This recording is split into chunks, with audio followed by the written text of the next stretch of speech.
तीनों तारक पुत्रों को 3 अभेद्य दुर्ग प्रदान करके असुरों की शक्ति बढ़ाने का अवसर प्रदान कर दिया है। तो इसमें चिंता कैसी?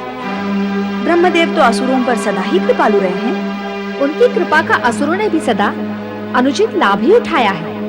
अब भी वे शक्ति एकत्र कर स्वर्ग लोक पर पुनः आक्रमण करके तीनों लोकों में अत्याचार, अनाचार का अंधेरा फैला देने से चूकेंगे नहीं। यही चिंता है और इसीलिए मैं भगवान शिव के पास आई हूँ ताकि वे कुछ उपाय करें। तो तुम भगवान शिव के पास उपाय के लिए आई हो, मुझसे मिलने नहीं आई? क्या हमसे मिलने की इच्छा नहीं होती कभी तुम्हारे मन में? होती क्यों नहीं, अधिक ही होती है। असुरों के तप निनाद और देवगण के गुहारों से पूरा ब्रह्मलोक गूंजता रहता है। ब्रह्मदेव के साथ साथ मुझे भी वह सब सुनना और सहना पड़ता है। चाहती हूँ उस वातावरण से बाहर निकलूं, किंतु विवश हूँ। क्यों? विवशता कैसी? क्या ब्रह्मदेव पकड़कर बैठा लेते हैं? ज्ञान और विद्या प्रसार करने का मेरा दायित्व मुझे पकड़ लेता है। ब्रह्मदेव तो आज मौन धारण कर ध्यान मग्न थे, तो मैं यहाँ चली आई। ध्यान मग्न तो भोलेनाथ भी रहते हैं। मुझे तो उनसे चर्चा वार्ता करने के लिए प्रतीक्षा ही करनी पड़ती है। मेरी दशा भी तुम दोनों जैसी ही है। श्री हरि विष्णु योग निद्रा में चले जाते हैं तो शीघ्र नहीं लौटते। अर्थात हम तीनों के पति विचित्र एवं अनोखे हैं। उनकी विचित्रताएं भी विचित्र हैं। यदि समाधान के लिए कोई प्रश्न करो तो टाल जाते हैं, मुस्कुराकर टालते हैं। कहते हैं, देवी अभी समय नहीं आया, उत्तर के लिए तुम्हें प्रतीक्षा करनी होगी। और ऐसे में प्रवेश करता है नारद, नारायण नारायण करते हुए, और कहता है, भगवन आपकी लीला तो तीनों लोक में व्याप्त है। धरती के कण कण में आप ही के नाम की गूंज है। प्रभु आपकी लीला तो अपरंपार है। देवी सरस्वती, तुमने अपनी प्रतिभा का प्रदर्शन नहीं किया। अवश्य करती, यदि विद्या और ज्ञान के प्रसार का दायित्व न होता मेरे सर पर। और अब तो ब्रह्मदेव ने तारक पुत्रों को वरदान देकर मुझे चिंता में डाल दिया है। देवगण का क्या होगा? देवी सरस्वती, आप ज्ञान की देवी होकर भी उस वरदान का रहस्य अब तक नहीं समझी। आप देवगण को लेकर चिंतित न हो, वे पूर्ण सुरक्षित हैं और रहेंगे।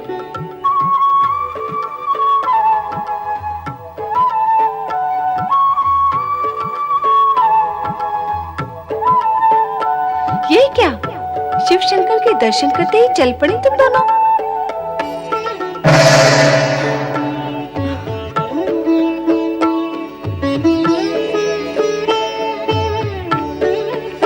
ब्रह्मदेव के वरदानानुसार तारकासुर के तीनों पुत्रों को उनका मनोवांछित फल मिल गया था। शिल्पकार मायासुर ने तीनों तारक पुत्रों के लिए 3 अभेद्य दुर्गों का निर्माण किया। स्वर्णपुर, रजतपुर और लोहपुर, ये तीनों दुर्ग आकाश में एक दूसरे के ऊपर स्थित थे और देवताओं के लिए अदृश्य भी।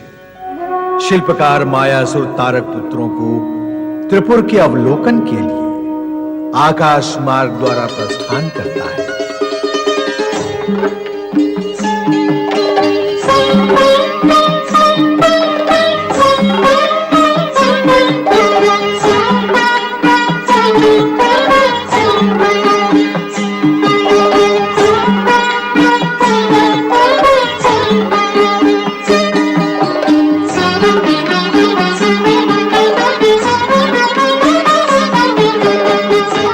असुरराज तारकाक्ष, कमलाक्ष और विद्युन्माली, मैं आप तीनों के लिए स्वर्णपुर, आहा, अद्भुत है।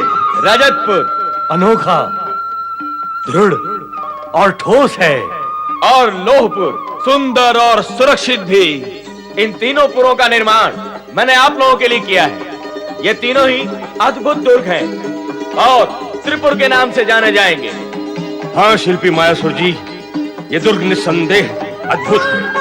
ब्रह्मदेव के वरदान के अनुसार इन तीनों पुरों पर कोई शत्रु आक्रमण नहीं कर सकता। इनके भीतर हम सदा सुरक्षित रहेंगे। पर ब्रह्मदेव ने हमें शिव के हाथों मारे जाने की भविष्यवाणी भी तो की थी, फिर हम सुरक्षित कहां रहे?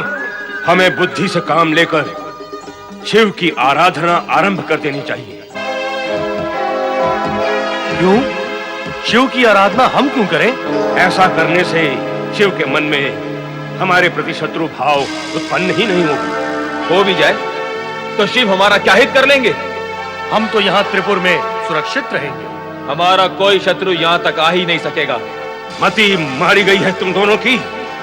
अभी अभी कह रहे थे कि शिव के हाथों मारे जाने की भविष्यवाणी ब्रह्मदेव ने की है, तो फिर हम सुरक्षित कहां रहे? अब स्वयं अपने ही शब्दों का खंडन कर रहे हो। कुछ भी हो, हम शिव की आराधना नहीं करेंगे। हाँ, हम नहीं करेंगे। मैं तुम दोनों से बड़ा हूं, इसलिए हित अहित भी अधिक समझता हूं। मैं तुम्हें जो कहूंगा तुम्हें वही करना होगा। बड़ा भ्राता होने के नाते मैं तुम्हें आज्ञा देता हूं कि तुम्हें मेरे साथ शिव आराधना करनी ही होगी। ज्येष्ठ भ्राता की आज्ञा का उल्लंघन तो नहीं किया जा सकता। हाँ, हम तीनों भाई मिलकर शिव की आराधना करेंगे। शिव आराधना करने से पूर्व अपने अपने पुरों को अवलोकन करने आ गया। महाबली तारकाक्ष, आइए आपको स्वर्णपुर पहुंचा दूं।